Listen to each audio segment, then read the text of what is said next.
വഖഫ് നിയമ ഭേദഗതി നാളെ പാർലമെന്റിൽ കൊണ്ടുവരാൻ കേന്ദ്ര സർക്കാർ കാര്യോപദേശക സമിതി ഉച്ചയ്ക്ക് ചേരും. കെസിബിസിയും സിബിസിഐയും ബില്ലിനെ പിന്തുണച്ചതോടെ കോൺഗ്രസിൽ ആശയക്കുഴപ്പം തുടരുകയാണ്. അതേസമയം വഖഫ് നിയമ ഭേദഗതി ബില്ലിനെ അനുകൂലിച്ച് ദീപിക ഇന്ന് മുഖപ്രസംഗം എഴുതിയിരിക്കുന്നു. ബില്ലിനെ അനുകൂലിച്ചില്ലെങ്കിൽ കേരളത്തിലെ എംപിമാരുടെ മതമൌലികവാദ നിലപാട് ചരിത്രമാകുമെന്നാണ് ദീപികയുടെ മുഖപ്രസംഗം. ER രാഗേഷും ജി ശ്രീജിത്തും വിവരങ്ങളുമായി ചേർന്നു. രാഗേഷ്, 4-ാം തീയതി സഭാ സമ്മേളനം അവസാനിക്കും മുൻപ് ഇത് കൊണ്ടുവരാൻ ശ്രമിക്കുമെന്ന് ഉറപ്പായിരുന്നു. അത് നാളെ തന്നെ വരുമെന്ന കാര്യത്തിൽ തീർച്ചയായിട്ടുണ്ടോ?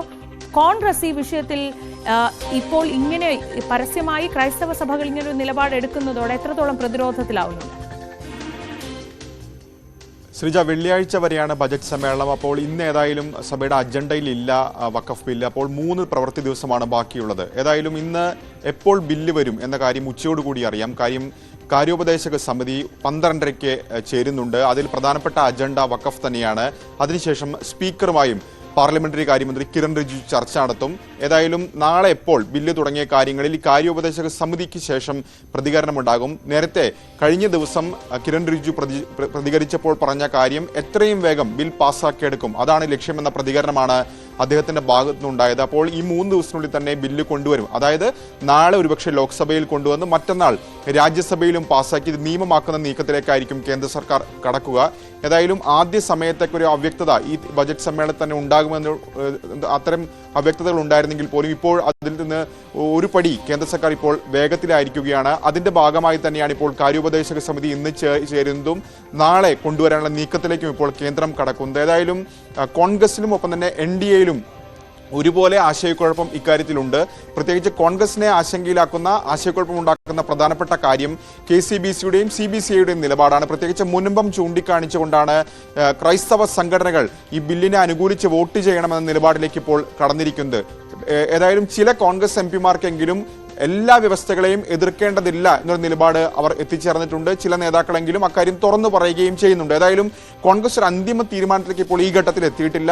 MPമാരുടെ യോഗത്തിന് ശേഷമായിരിക്കും ഈ ബില്ലിൽ എന്ത് സ്വീകരിക്കുമെന്ന നിലപാടിലേക്ക് എത്തുക. ഒരുപക്ഷെ ബില്ലിലെ വ്യവസ്ഥകളെ എതിർത്തേക്കാം, പക്ഷേ വോട്ടിംഗിൽ നിന്ന് വിട്ടുനിൽക്കാനുള്ള സാധ്യതയുമുണ്ട്. NDAയിലേക്ക് വരുമ്പോൾ ബീഹാറിൽ JDU ഒരു പ്രധാനപ്പെട്ട കക്ഷിയാണ്. കേന്ദ്രത്തിലെ തന്നെ പ്രധാനപ്പെട്ട കക്ഷിയാണ് JDU. മറ്റൊരു പാർട്ടി TDP ആണ്. ഈ 2 കക്ഷികളുടെ പിന്തുണയോടുകൂടിയാണ് കേന്ദ്രം ഇപ്പോൾ BJP ഭരിക്കുന്നത്. ഈ 2 പാർട്ടികളുടെയും ഒരു പ്രധാനപ്പെട്ട വോട്ട് ബാങ്കാണ് ന്യൂനപക്ഷ മുസ്ലിം വോട്ട് ബാങ്കുകൾ. മാത്രവുമല്ല, കഴിഞ്ഞ ദിവസം അവിടെ all India personal law board വഖഫിനെതിരായ സമരം സംഘടിപ്പിച്ചിരുന്നു. അവിടെ ലാലു പ്രസാദ് യാദവും മകൻ തേജസ്വി യാദവും പങ്കെടുത്തിരുന്നു. മാത്രവുമല്ല, നിതീഷ് കുമാർ വിളിച്ച ഇഫ്താറിലേക്ക് മുസ്ലിം സംഘടനകൾ പങ്കെടുക്കാത്ത സാഹചര്യം പോലും ഉണ്ടായി. അത്തരത്തിൽ ഒരു വലിയ സമ്മർദ്ദം JDUവിന് മേലുണ്ട്. ഏതായാലും JDU ഇതുവരെ ഈ ബില്ലിനെ പരസ്യമായി എതിർത്തുകൊണ്ട് രംഗത്ത് വന്നിട്ടില്ല. മാത്രവുമല്ല, അവർ ആവശ്യപ്പെട്ട നിർദ്ദേശങ്ങൾ നേരത്തെ JPC പരിഗണിച്ചു എന്ന പ്രതികരണമാണ് JDUവിന്റെ ഭാഗത്തുനിന്നുണ്ടായത്. അപ്പോൾ JDUവും TDPയും ഈ വിഷയത്തിൽ എന്ത് നിലപാട് സ്വീകരിക്കുമെന്ന് നിർണായകമാണ്. കഴിഞ്ഞ ദിവസം ചന്ദ്രബാബു നായിഡു വ്യക്തമാക്കിയ പ്രധാനപ്പെട്ട കാര്യം മുസ്ലിം സംഘടനകളുടെ ആശങ്കകൾ, പ്രത്യേകിച്ച് അവരുടെ വഖഫ് സ്വത്തുക്കൾ സംബന്ധിച്ച് അതിന്റെ സംരക്ഷണം സർക്കാർ ഒരുക്കുമെന്ന പ്രതികരണം അദ്ദേഹത്തിന്റെ ഭാഗത്തുനിന്നുണ്ടാവുകയും ചെയ്തിരുന്നു. അങ്ങനെ ഈ 2 പ്രതിപക്ഷത്തിനിടയിലും സർക്കാരിലും ചെറിയ ആശയക്കുഴപ്പം ഇക്കാര്യത്തിൽ നിലനിൽക്കുന്നുണ്ട്. ശ്രീജ, ശരി, രാകേഷാണ് വിവരങ്ങൾ നൽകിയത്. ജി ശ്രീജിത്ത് കൂടി ചേരുന്നുണ്ട്. ശ്രീജിത്ത്, ഈ വിഷയത്തിൽ പ്രത്യക്ഷമായി തന്നെ ഒരു വെല്ലുവിളിയുടെ സ്വഭാവത്തിലാണ് ഇന്നത്തെ മുഖപ്രസംഗം. ബില്ലിനെ കുറിച്ച് CPMനും കോൺഗ്രസിനും ഇനി മനസ്സിലായിട്ടില്ലെങ്കിൽ ഒന്നും പറയാനില്ല എന്ന് കുറ്റപ്പെടുത്തിക്കൊണ്ടൊരു മുഖപ്രസംഗം എഴുതുമ്പോൾ സഭയുടെ നിലപാട് വളരെ വ്യക്തമല്ലേ?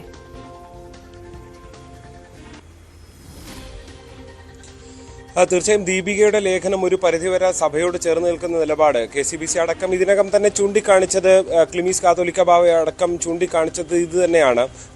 അത് ആഞ്ഞടിച്ചുകൊണ്ട് ദീപിക മുഖപ്രസംഗം എഴുതുന്നു എന്ന് വേണം. കടുത്ത ഭാഷയിൽ കടുത്ത വെല്ലുവിളി ഉയർത്തുന്ന മുഖപ്രസംഗം. അതിൽ ചൂണ്ടിക്കാണിക്കുന്നത് അതിന്റെ തലക്കെട്ട് തന്നെ ഇങ്ങനെയാണ്: പാർലമെന്റിൽ നടക്കുന്നത് മതേതരത്വത്തിന്റെ പരീക്ഷണം ആണ് എന്നുള്ളതാണ്. അതായത് വഖഫ് ഭേദഗതി ബില്ലിനെ, BJP കൊണ്ടുവന്ന വഖഫ് ഭേദഗതി ബില്ലിനെ കോൺഗ്രസ് എതിർക്കുകയാണെങ്കിൽ, CPM എതിർക്കുകയാണെങ്കിൽ അത് മതേതരത്വം എന്നത് കേരളത്തിലെ MPമാർ ഇതുവരെ പറഞ്ഞുകൊണ്ടിരുന്നത് അത് ചരിത്രമാകും എന്ന, അതായത് മതേതരത്വം അവിടെ പിന്നെ ഇല്ല, മതേതരത്വം എന്നുള്ളത് ഇനി നിങ്ങൾക്ക് പറയാനാകില്ല എന്ന തരത്തിലുള്ള ഒരു വെല്ലുവിളി ഉയർത്തുകയാണ് ദീപികയുടെ മുഖപ്രസംഗത്തിലടക്കം ഉള്ളത് എന്ന കാര്യത്തിൽ യാതൊരു സംശയമില്ല. മുനമ്പത്ത് നിങ്ങൾ ഒരു നിലപാടെടുക്കുന്നു, മുനമ്പത്തിന്റെ കാര്യത്തിൽ മുനമ്പം ജനതയ്ക്കൊപ്പമാണെന്ന് നിലപാടെടുക്കുന്ന നിങ്ങൾ പാർലമെന്റിൽ പോയി മറ്റൊരു നിലപാടാണ് എടുക്കുന്നതെങ്കിൽ അത് ഇരട്ടത്താപ്പായി മാറും എന്നും ചൂണ്ടിക്കാണിക്കുകയാണ്. ഇപ്പൊ രാകേഷ് ചൂണ്ടിക്കാണിച്ച പോലെ കോൺഗ്രസ് അതിൽ നിന്ന് വിട്ടുനിന്നാൽ പോലും കോൺഗ്രസിന് വെല്ലുവിളിയാണ് കേരളത്തിൽ എന്ന കാര്യത്തിൽ യാതൊരു സംശയവുമില്ല. അനുകൂലിച്ചാലും വെല്ലുവിളി. അങ്ങനെ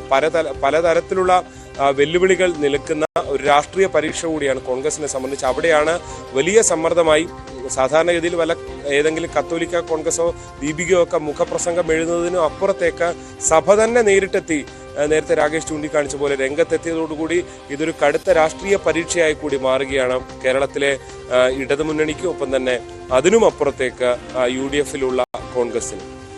ശരി, ജി ശ്രീജിത്തും ആർ രാകേഷുമാണ് വിവരങ്ങൾ നൽകിയത്. വഖഫ് ബിൽ നാളെ പാർലമെന്റിന്റെ പരിഗണനയ്ക്ക് വരുമ്പോൾ ക്രൈസ്തവ സഭകൾ നിലപാട് വ്യക്തമാക്കി കഴിഞ്ഞു. പ്രതിരോധത്തിലാവുന്നത് കോൺഗ്രസ് ആണ്.